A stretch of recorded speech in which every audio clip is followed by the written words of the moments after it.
Vous écoutez Radio Equinox, la chaîne du peuple. La chaîne du peuple. Bonjour. Depuis l'annonce de la disparition d'un ocre apparatchik du renouveau, le débat sur la nature des témoignages a repris au sein de l'opinion. Récemment, c'était à l'occasion d'un tweet que certains ont classé comme l'un des plus gros scandales de l'histoire contemporaine du Cameroun. Aujourd'hui, ce sont d'autres réactions, cette fois-ci véritablement violentes, qui remobilisent cette problématique des témoignages. Quel genre de discours tenir à l'annonce du décès d'un individu? Tous les morts méritent-ils des mots doux? Faut-il restituer fidèlement ce qu'on retient d'un mort sans hypocrisie ou sans langue de bois? Les avis sont partagés. En ce qui nous concerne, et comme rappelé récemment, l'idéal serait de trouver toujours des mots qui caressent le mort, soufflent ses oreilles. Cependant, en situation de liberté, nous n'avons pas à condamner ceux qui ne veulent pas souscrire à ce jeu de caresses dès lors que la restitution de ce qu'ils retiennent du mort est fidèle. Autrement dit, certaines vérités peuvent choquer, surtout lorsqu'elles sont évoquées en situation de décès, mais du moment où elles sont des vérités, on doit les comprendre même sans les cautionner. Et surtout que tout dépend de ce qu'on ressent. La mort d'Osama Ben Laden a été célébrée par plusieurs Américains, particulièrement ceux qui ont vu leurs proches mourir lors des attentats du 11 septembre 2001. Ici au Cameroun, la mort du séparatiste Phil Marshall a été célébrée par plusieurs Camerounais et d'ailleurs publiquement dans les médias sociaux et classiques. Sa dépouille a été exposée sur la place publique tel un trophée. Personne n'a pensé que les traditions africaines n'admettent pas ce type de jubilation. À plusieurs reprises, les décès annoncés d'un autre chef de guerre séparatiste, Nopiti, ont fait également l'objet d'une célébration populaire sur les réseaux sociaux. Peut-on comprendre ces multiples célébrations? Nous répondons par l'affirmative. On peut comprendre ce type de célébration dès lors qu'elle s'appuie sur des raisons vraies et défendables. Personne ne va en vouloir à certains de boire un coup après l'annonce de la disparition de l'un des assassins ayant morcelé, saucissonné vivant le corps de la gardienne de prison Florence Ayafor. Personne. Dans nos localités et quartiers, on voit des gens danser parce qu'on vient de tuer un criminel qui agressait, violait et égorgeait à tout bout de champ. On a vu comment récemment les gens ont célébré l'exécution populaire de l'assassin qui avait atrocement tué une enseignante à Mona Télé. C'était des oufs de soulagement. Nous évoquons ces cas pour montrer les limites de la thèse qui pense qu'on doit toujours rester tendre envers les morts, qu'on doit toujours les caresser. C'est juste pour montrer que dans certaines circonstances, les célébrations peuvent être légitimes, peuvent être compréhensibles. Vous n'allez pas vous priver de joie à l'annonce de la disparition de celui qui avait empoisonné votre enfant unique ou découpé et vendu les parties du corps de votre fillette de 7 ans.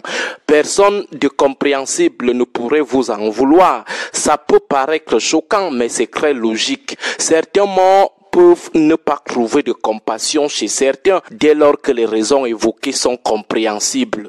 Revenons au cas de certains pontes du régime. Beaucoup diront qu'ils n'ont assassiné personne, qu'ils n'ont bombardé aucun immeuble, qu'ils n'ont découpé personne. Oui, peut-être, mais il faut aller un peu plus loin pour se rassurer que ce qu'on leur reproche n'a causé de tort à personne, ni directement ni indirectement. Il faut également prendre en considération les témoignages personnels et surtout les degrés de sensibilité de tout un chacun. Le sens du pardon n'a pas la même profondeur chez tout le monde. L'enfant du pauvre, orphelin endurci et misérable à qui vous arrachez injustement et orgueilleusement la seule chance qu'il a eue d'être recruté pourrait vous haïr éternellement et tenir les propos désagréables à l'heure de votre mort. L'enfant que vous faites arrêter dans votre village et jeter en prison pendant 8 ans parce que vous êtes très proche de Biya pourrait vous haïr toute sa vie et exulter de joie le jour qu'il apprend votre décès. Le policier ou le gendarme qui inflige la barbarie la plus indescriptible à un innocent urine sur lui, le couvre de toutes les insultes, se prenant pour le nombril du pape. Il y a de fortes chances que sa victime fasse un post sur Facebook le jour qu'il apprend qu'il est mort pour exprimer sa joie. Donc, de notre point de vue, c'est contingent. Quelqu'un qui vit l'injustice de ce régime voit sa vie insignifiante à cause des barons orgueilleux du régime, voit les membres de sa famille disparaître un à un à cause du manque de moyens, regarde impuissamment ses deux parents mourir comme des fourmis à la maison parce qu'il n'a pas de l'argent pour les amener à l'hôpital. Pourtant, il a postulé à plusieurs reprises au recrutement avec son doctorat, mais malheureusement, il a toujours été congédié comme un malpropre parce qu'il n'est pas fils de quelqu'un. Il y a de fortes chances que cette autre victime de l'injustice du régime de Yaoundé tienne éternellement des propos désagréables à l'endroit des suppôts du renouveau, même le jour de l'annonce de leur mort. Alors, la leçon à retenir est celle de savoir toujours rendre nos témoignages positifs lorsque nous sommes encore en vie, car tel qu'on fait son lit, c'est comme ça qu'on dort aussi. Retenons aussi que tout le monde n'est pas insensible. Vous ne faites pas toujours du mal aux robots, même si l'idéal reste le pardon et le respect de la mémoire des disparus. Bonne journée à tous.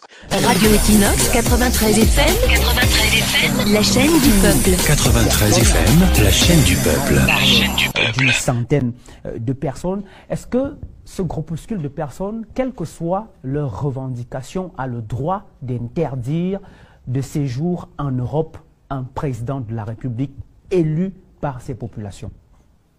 Non, vous posez des questions biaisées. D'abord, on dit une centaine, mais il ne faut pas oublier que la manifestation a été interdite. Donc, il est même possible que si on ne l'avait pas interdite, on aurait pu avoir 6 000. Mais nous sommes en Suisse, et quand la Suisse dit que, quel que soit le cas, je ne veux pas vous voir, ils ne peuvent pas se rebeller. Et pourtant, ils étaient là. Non, il y a peut-être une petite frange marginale qui viendra. Mais moi, je crois que vous chantez des hosannas sur un phénomène qui devrait plutôt attirer des frayeurs. Nous sommes ici devant la deuxième manifestation communautaire contre l'État. La première étant la session anglophone. Chaque segment communautaire va manifester son hostilité à l'État avec ses moyens. Là-bas, c'est communautaire? Bien sûr, là-bas, c'est Bamileke. C'est en tout cas, le noyau, c'est les gens de Kanto, qui soient derrière du MRC ou non. C'est la manifestation de la communauté Bamileke qui se sent très mal dans ce système. On va pas, moi, je ne suis pas de ceux qui masquent les faits. Je ne suis pas avec vous dans ça. Les anglophones ont pris les armes. Les Bamileke, ils ne peuvent pas prendre les armes. Mais ils ont aussi leurs moyens d'action. Vous attendez quoi? Vous attendez que peut-être les Nordiques prennent les armes, descendent à Yaoundé pour commencer à comprendre que le système tel qu'il est ne marche plus. Le système ne marche plus.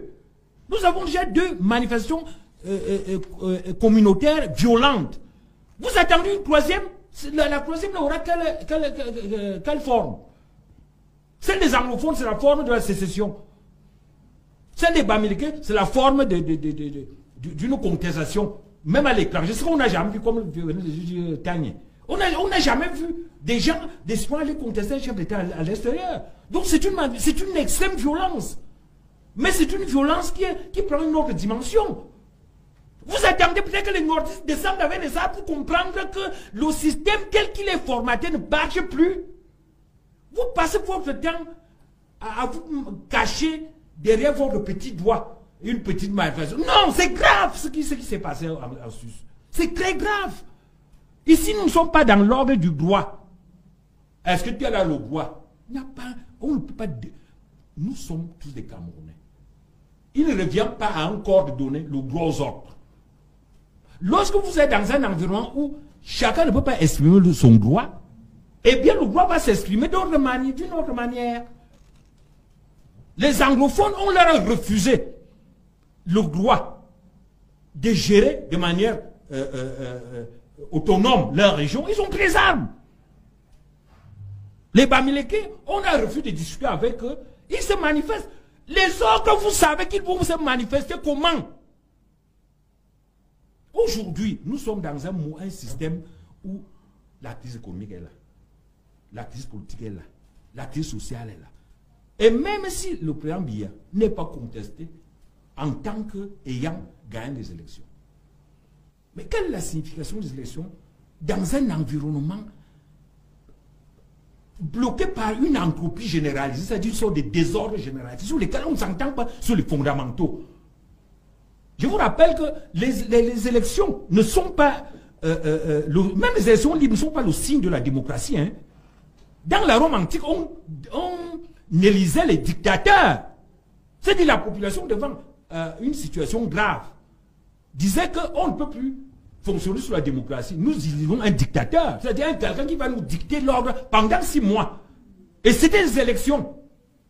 Donc les élections, sans un dispositif institutionnel réellement démocratique, c'est-à-dire qui permet la participation de tous, non seulement dans l'expression, mais dans la gestion de l'argent. L'argent, c'est les 5 000 milliards. Quand un seul individu consacre 5 000 milliards au palais, non qu'il veut à tous les postes, distribue les investissements publics là où il veut. Ça ne peut pas être la démocratie. Ce n'est pas le fait que les gens bavardent ou bien le fait que les gens l'aient élu. La démocratie demande la participation. Et quand on parle de participation, on parle de participation d'une manière générale. La participation à la manipulation de l'argent. C'est aussi ça la participation. La participation aux élections. C'est aussi ça. Mais la participation ne se réduit pas à la mise dans une urne d'un bulletin. Et puis on vous dit, comme vous avez mis les bulletins, allez-vous-en. Moi, je gère ça, les 5 000 milliards. Non! Donc, le problème au Cameroun, c'est quoi, fondamentalement? Pour sortir. C'est un problème qui ne peut pas être résolu. Tant qu'un seul individu gère l'argent. Le problème du Cameroun, c'est l'argent, les 5 000 milliards. Cet argent-là, c'est un argent qui appartient à tous les Camerounais. Il n'appartient pas plus à Biya qu'à moi. D'accord. Donc, ce qu'on demande, c'est que le modèle de gestion de l'argent par un seul individu, c'est ce modèle qui n'est pas bon. Hein? Et il faut donc trouver un autre modèle, et c'est ce modèle-là qu'on appelle un modèle fédéral, un modèle régional, mais en tout cas, un modèle fortement décentralisé où un seul individu ne s'occupe pas de tout l'argent. Oui, Jean Bruno, une précision avant de passer.